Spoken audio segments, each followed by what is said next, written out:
Alrighty gang, you apparently really enjoyed my first Iceberg video, so here's the second part. These are actually decently easy to make while I work on bigger videos, so I'm gonna finish up the Iceberg and then go deal with whatever Enko was. Actually, speaking of Enkonomiya, I'm gonna write the script mostly with evidence and interpretations that existed before Enkonomiya, and I'm going to at points intentionally forget Enkonomiya exists, just for the ease of whatever. This Iceberg was made before Enkonomiya came out, and most of the theories on here came from pre-Enkonomiya, so yeah. I'm also not familiar enough with Enka yet, so I'm just gonna pretend it doesn't exist when I don't know 100% how to explain something with it. And so without further ado, down we go. So the start of level 4 is actually when I had to research. Lisa's song refers to the secret song that Lisa weaves into her auto attacks. It's very faint, and there's an awesome video that demonstrates both the sound in the game and a piano transcription of the song for reference. It's a really cool little detail weaved into Lisa's character. Chemia is a specific practice in alchemy that focuses on the creation and manipulation of life. Albedo's idle animation is a perfect example of this. A plant or like a stick falls into his hand, Albedo grasps it, and it grows even further. Albedo is able to accelerate the speed in which life happens in his hands. That is exactly what Chemia is. Tatarigami, which roughly translates to curse god or god's curse, refers to a curse left on Yashiori Island when Orobashi was slain. Because gods can't really die, Orobashi persisted through a curse that kind of made Yashiori Island a horrible place to be. Also, side note, I find it funny that Tatarigami, the curse that Orobashi created, is higher on the iceberg than Orobashi himself. Amber's grandfather abandoned her and went back to Liyue.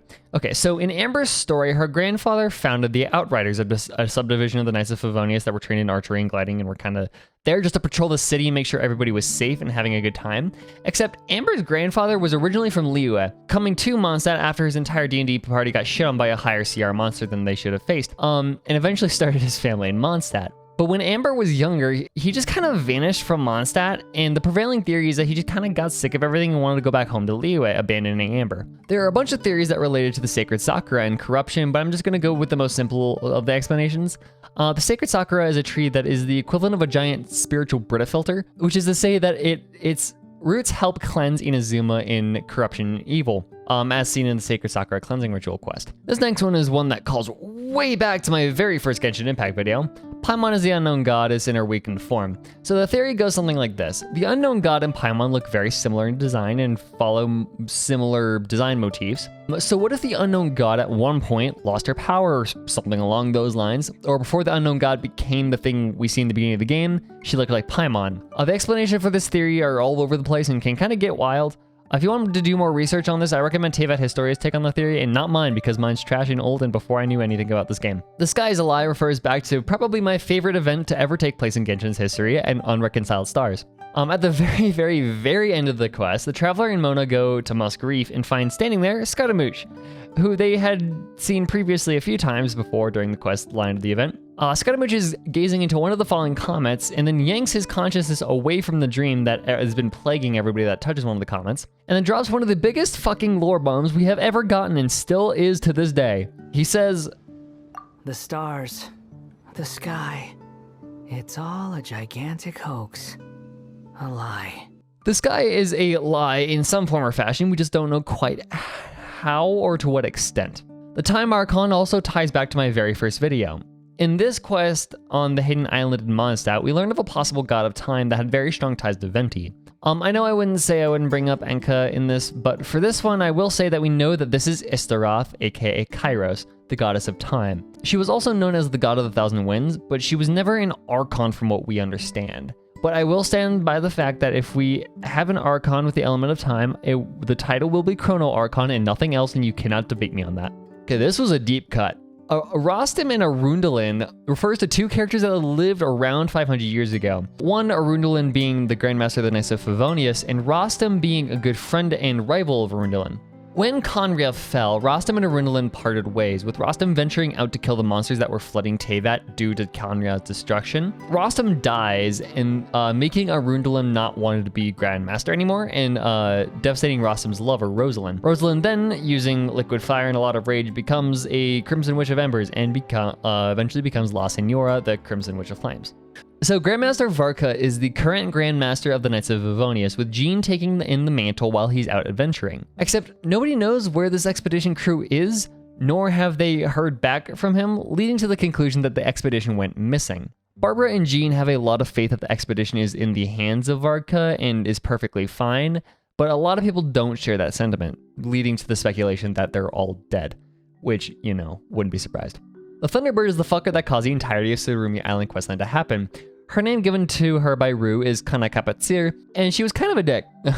She destroyed I cannot say this island name, Siri Island, and killed everybody on Surumi Island, effectively causing 2 mass genocides before A decided to do something about it, killing her and sealing her in Siri Island. Asmodee is the, I think, fan-given name to the unknown god. It refers to Asmodeus, the prince of the demons, or more commonly the king of the ruler of the underworld. Because a lot of gods and all the archons, as well as a few miscellaneous characters, are named after demons listed in Ars Gotia, it only makes sense to have the most powerful god that we've seen in this entire game be named after the most powerful demon that we really know of. There is a very small possibility that the name Asmodee isn't fan-made and is like a leaked file thing, but if it is, I couldn't find it, and I apologize if it actually is that, as like leaked information. I just am stupid. Heart Islands is another name for the Golden Apple Archipelago, the limited time region we got during version 1.6 and the lead up to Inazuma. It's a name that we learned through Venti, who tells us their original name is the Heart Islands, and they were created when Venti was terraforming Mondstadt, when Venti just like occasionally threw some mountains he didn't need anymore into the sea. And one of these mountains created the Heart Islands after landing upside down. Abodes of pocket dimensions are a thing that are mostly created by Adepti, but with A's plane of word I cannot bring myself to pronounce right, we know that any being of high enough ability can create, and it's not just a thing reserved for Adepti. Kitsune Saigu was a being and friend of the Electro Archon Makoto that helped rule beside her. She was worshipped as the goddess of the Kitsune, the fox people of Inazuma, and was just kind of a dope-ass historical figure. I really like her. She did die, but you know, it's fine. Chi/Chinx was a dragon who was sealed away a very, very, very, very long time ago. The specifics of his sealing is buried beneath a lot of myth and folklore, but we knew that he was a dragon, which carries a whole lot of different meaning now with Enkonomiya being out. And he was defeated by Morax and sealed in that super cool underground section behind Chinxa village. I'm gonna start going pretty fast because I don't want this video to be like an hour long. Leylines are able to store the memories of everything that has happened in the world, and because the Emerald Soul trees are very heavily tied to the ley lines, they would also be able to store the knowledge of everything in it. We know that ley lines could do that through this loading screen, but you know, just association. I'm assuming this Iceberg was written before we got the whole Stove God quest line, because this one is answered by that quest. Guobo was a really weird thing and was a big question for the longest time because we didn't entirely understand how Xiangling actually got hold of him. We knew that he came about in Xiangling's story, we just didn't know if it was a manifestation of our vision, if he was his own thing, we didn't really know. Now we know that Guoba is the Stove God, an old deity that has long forgotten that he was ever a god that helped thousands out when the migration from Guili to Liyue Harbor took place. Salvaningir was a large civilization that was built on top of a large green healthy mountain that would later become cold and snowy and be named Dragonspine. Vindingnir has its own quite complex history that I definitely do not have the time here to cover, so go watch this video of mine to get a more in-depth information on it.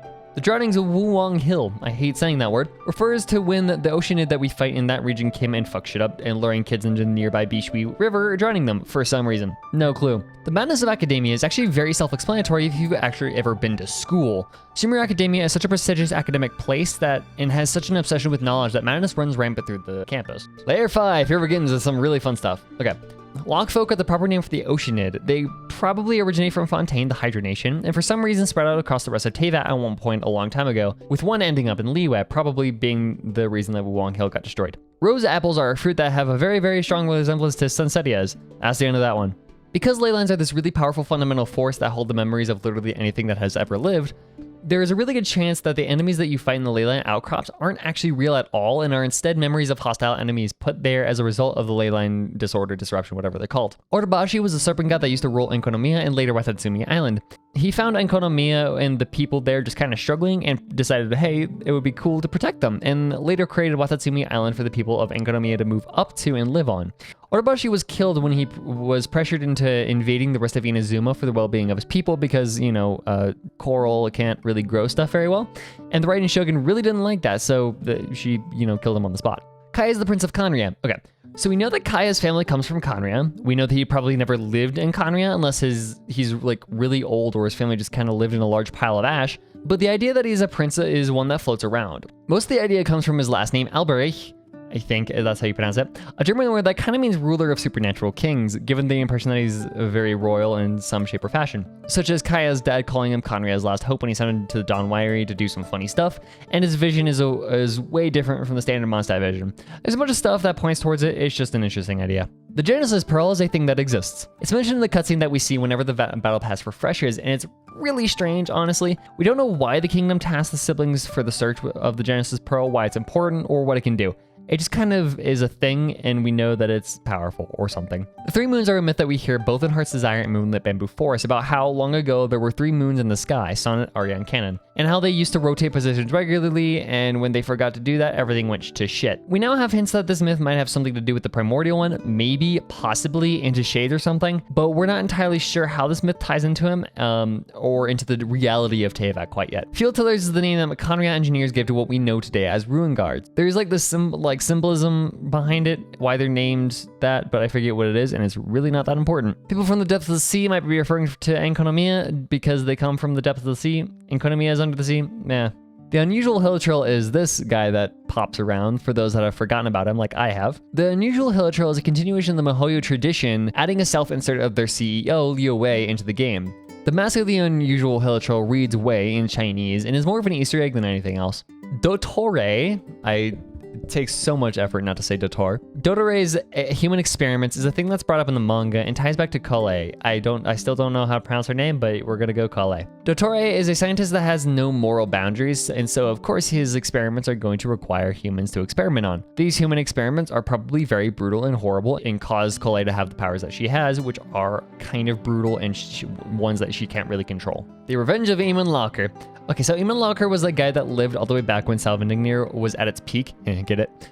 And was an outlander to the people of Salvindingnir. But he lived there anyway and grew close with the princess. After the Skyfrost nail smote the city into oblivion, Eamon Locker left to try and avenge everybody and to try and cure the curse that was set upon Salvindingnir by the Skyfrost nail. He came back empty-handed and with, everybody dead, and threw a tantrum and stormed off from Salvindingnir. What his revenge is, we don't really know. It could probably be referring to his expedition out and not coming back. I don't know. The Age of the Archons is a piece of information we don't really have. We know that they are born and didn't always exist, just like every being in Teyvat, or most beings in Teyvat. But we don't really know how long each of them have really existed, especially creatures like Venti. If we knew the true ages of the Archon, then we could put together a really neat timeline, pin down some very good questions that we have in lore right now, but it's just, the game doesn't give us those informations. For example, if we knew how old Venti really was, we could know if he was the same as Istaroth or not, but we don't have that information. Okay, this is an interesting one to write now that we know there is a deity that controls time.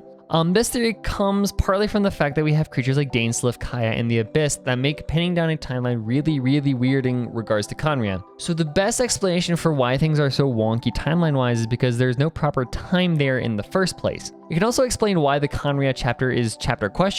Because there's no explainable chronology to when that chapter, that adventure, takes place in relation to the other chapters. The Bowkeepers is a thing that we don't really know much about, except that 1, bow means a branch of a tree, and 2, Dainsleif is one of them. We can assume that the tree that is referred to in the title is an Irminsul tree, or the Irminsul tree, or the World Tree, so it probably refers to a group of people that protect the Irminsul tree of Teyvat, possibly the World Tree. When gods die, many things can happen. From what we know, gods can't truly, die. They cannot just up and stop existing. They have to persist in some way, shape, or form. If these gods are evil in some way, then they may choose to manifest in some sort of corruption or curse. The Magukenki was created as a way to recreate a specific fighting style that only one family at the time in Inazuma had mastered. The theory goes that instead of just making a machine that imitated the style, why not just make a machine out of one of the people that knew the style, or something along those lines. Natlan is a very strange nation because we know not of a single goddamn person from Natlan. We have seen somebody from every single other nation or other place in Teyvat where we know their people to be. Even Conria. Fucking Conria that got destroyed 500 years ago, we know somebody from. 2 people, actually. Even before we went to Inazuma, we knew of somebody from Inazuma chilling out in Liyue Harbor. But to this day, we have yet to see a single person truly from that land, leaving many to presume that it is isolated from other nations more so than Inazuma was with its lockdown. Genshin Impact has been proven time and time again to take a lot of ideas from Gnosticism, this really obscure branch of Christianity that has absolutely zero resemblance from Christianity. So a lot of theories regarding this game tend to anchor themselves in Gnosticism because we know that it has a very strong tie and is the safest bet 90% of the time. Sealies apparently were once more fledged out and formed beings that used to prosper across Teyvat, or at least the legend goes. Probably something tied to the moons, caused them all to just kind of give up on life and then become the little baby wisp we see in the game. There's a lot of evidence out there that suggests that Celestia has a cycle of creation of species, prosperity, and then destruction. This idea is actually rooted in Gnosticism, and while we aren't entirely certain of that this is how Teyvat works, we can definitely very easily make that inference from a few lines here and there. The Spiral Abyss feels like it should be a gateway to somewhere, right? The idea that the Spiral Abyss spirals into Khaenri'ah especially is really, makes sense because, the Abyss, Khaenri'ah, the Abyss has very strong ties to Khaenri'ah, that kind of thing. Skirk is the name that child gave to his teacher in the Abyss when he was down there that taught him the Foul Legacy transformation. And small correction here because y'all won't stop bugging me about it. No, child did not intentionally go down there. He fell down there somehow. Teyvat being upside down is an interesting one that I actually hadn't heard of before. I'll link the Reddit post I found on this one, but long story short, this theory comes from two ideas. That the world of Teyvat is in some facet artificial, and two, the Abyss, something that should be going down, is in the same direction as the stars. Even Catherine, who says the motto to the Adventurers Guild every time you talk to her, says Ad Astra Abyssosk, which means to the stars and the abyss, meaning as you go to one, you are going to the other, meaning if you're going down, you're going towards the stars still. I don't know. Both the sky and the abyss are down, so Teyvat is upside down. I honestly don't understand this one, but it's kind of a cool idea. Baal did not, in fact, lose her Gnosis, and in fact just kind of gave it to Yae Mika because she didn't need it anymore. So this is kind of correct, but not really. This one definitely should not be as deep as it is because this was practically confirmed to us in quests. But when Khaenri'ah was destroyed, whatever force that destroyed it helped turn humans into the monsters of the Abyss and probably created the Abyss with it. The mechanics of how this works is very, I don't know, but we know that it's a thing that happened. When Khaenri'ah happened, abyssal creatures came into being. It's basic connection. The world beyond Teyvat, known as the Dark Sea, is said to be just a wasteland of nothing. There are said to be some occasionally abandoned kingdoms, just buildings from civilizations past, supporting the cycle of Celestia theory, but we've yet to see that, so, Wolves. We know Andreas exists. He's actually dead. And he says there are other wolves. So where the fuck are they, miHoYo? I want my wolves. So this one was actually kind of confirmed within Konomiya because it's very heavily implied that the primordial one is an alien of some sort, and also, the Lost Siblings is from another world too, but that's less interesting. La Signora is the Crimson Witch, which is just confirmed. Teyvat does not have a horizon line. This is probably more of a gameplay and engine thing than anything else, but if you remove the fog from the game through glitches that were fixed in 2.2, you can see that there is no horizon line. Everything is just flat. Teyvat's Earth is, at least in-game, flat. So where does Paimon go when she just poofs out of existence? I personally think that this is a gameplay thing more than an actual canon thing, just like Teyvat being flat. Because in cutscenes and trailers and stuff, we see that Paimon is always around even when the Traveler's fighting. So if she was able to just poof out of existence, why wouldn't she do it then? But we don't know if that's for certain, so where does she go? This one comes from a single frame in the comic where we see the inside of Celestia after Vanessa ascends, which looks a lot like a panopticon. A panopticon is a very specific design for a prison that allows for a single point of observation in the middle, with the prison made up of circular walls around the point of the observation. Looks like it matches the description pretty well. Chess theory goes something like this. Every god has a gnosis, and each gnosis takes the form of a different chess piece. Ventes is the queen, Zhongli's is the rook, and we actually don't know what A's is because we never actually see it with our own eyes. But because each gnosis is a different chess piece, the basis of the theories states that we can glean some information as to the nature and order of these archons and their roles based on which chess piece they have. For more information on this, go watch Island XD's video on it, linked to the top right corner and in the description.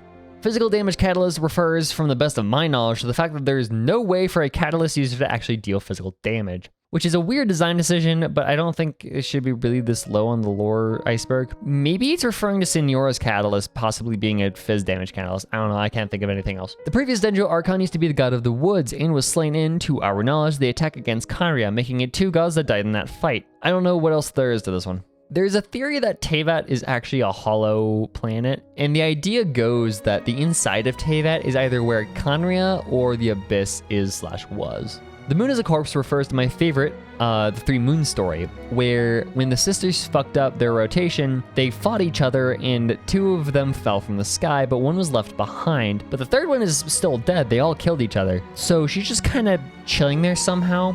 So anybody worshipping a singular moon is worshipping the corpse of a long dead god. So Baron Bunny is really weird because as far as we can tell, it isn't like Guoba, who is his own being and isn't a creation, but Baron Bunny can move anyways. It's a really strange detail that really isn't explained, and the only explanation I can come up with is vision bullshit. I don't really get this one, but I'll explain it to the best of my ability. The idea comes from the fact that once the Dendro Archon was probably the god of the woods, and when the god of the woods died, the Tsaritsa changed her attitude from probably being the god of love to doing whatever she is doing now, which totally makes sense because there's no possible reason she would do that. Also, Dendro's symbol is a heart, which ties it to love. The Tsaritsa's ideal? I don't know, that's the best I could find. It's not a very good theory in my opinion. So this one, to my knowledge, are completely 2 different theories, and it's 2 theories I'm not familiar with whatsoever. My best thing I can do is direct you towards Ashikai's world structure video. This one is pretty good, and it's actually a series I would recommend watching from start to finish. The entire series is really good. The Loom of Fate is the name for the operation that the Abyss Order is currently rolling out. It refers to the fact that they want to just reweave fate themselves for various reasons, but reasons we don't understand yet. Hydromancy is the art that Mona practices and allows her to peer slightly into the true nature of everything in Teyvat, including Scaramuch's intentions and the origins of the Traveler and a few other things that we see her do. What it means by the ocean and the stars is kind of beyond me, but it kind of makes sense that hydromancy would be effective with an ocean of stars. I don't know. Erosion is really strange, so the reason A locks herself into a plane of word I refuse to pronounce right is because she wanted to avoid mental erosion. It's really a thing that affects beings that can live a really long time, and A didn't want that to apply to her. So she backed into her plane of word in order to prevent this. How this ties in the actual game status effect erosion, I have no idea. There may be 0 connection, not like at all. So the Heart of Nabirius is an artifact that was found by Albedo's master and creator Rhine-Daughter, also known as Gold, that caused her to just kind of leave Albedo behind. We have no idea what it does or why she was looking for it, but we know that she found it and it's out there somewhere. Demiurge and beings above the Archons kind of refer to the same thing. The Demiurge is an idea Gnosticism that I would recommend watching this video by Island XD for more information about, but it's basically a guy that thinks he's the ultimate god because he hasn't observed anything above him, when in reality he's a step removed from being the ultimate god. The Demiurge creates the Archons to keep humanity in check because humanity can actually overthrow him if they figure out how to, and so the Demiurge is above the Archons. Song of the Seelie is actually a really deep cut too.